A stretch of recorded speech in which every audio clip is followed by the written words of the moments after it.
చేయబోతున్నామండి. రాత్రి నానబెట్టుకున్నాము. శుభ్రంగా కడిగేసి కుక్కర్లో పెట్టబోతున్నాను. ఏంటో ఇవాళ తినాలనిపించింది. గుళ్ళో పెడతారండి ప్రసాదం లాగా. మా పిల్లల్ని తీసుకురారా అంటే కావాలంటే వండుకొని తినగా మేము తీసుకురాపో అంటారండి. అందుకని ఇవాళ ఉడకబెట్టుకోతున్నాను, చేసుకొని తిందామని. వేసానండి, ఇది వాటర్ పోస్తున్నాను. 2 విజిల్స్ వస్తే చాలండి, ఎక్కువ విజిల్స్ అవసరం లేదు. 2 విజిల్స్ వస్తే సరిపోతుంది. కొంచెం సాల్ట్ వేసుకుందాం. కుక్కర్ పెట్టేసుకొని ఉడికించుకుందాం. నుంచి తీసామండి గుగ్గిళ్ళు.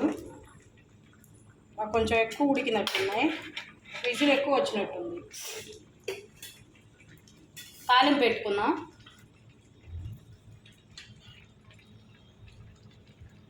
కళాయిలో ఆయిల్ వేసుకొని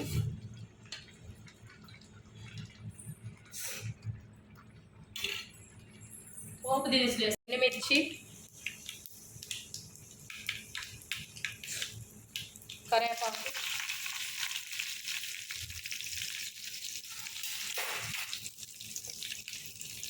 ఉల్లిపాయలు, పచ్చిమిర్చి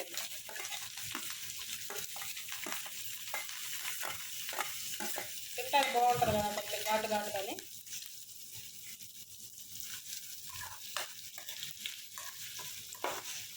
పచ్చిమిర్చి, ఉల్లిపాయలు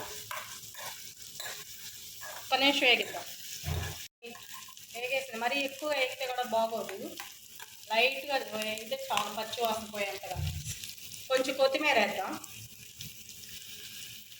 సన్నగా కట్ చేసి పెట్టుకున్న కొత్తిమీర.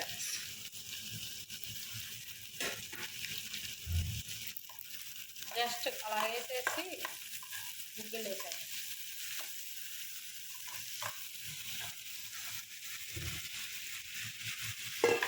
అంతేనండి. ఇందాక ఉడికించేటప్పుడే సాల్ట్ వేసానండి, చూసుకొని వేసుకుంటే సరిపోతుంది. ఇప్పుడు వేయాల్సిన అవసరం లేదు. చాలకపోతే కొంచెం లైట్గా వేసుకోవాలి. ముందు వేసాం కాబట్టి మాకైతే సరిపోయింది. ఇంతేనండి, సాయంత్రం తింటానికి బాగుంటుందండి. అయిపోయింది, గుగ్గిళ్ళు రెడీ.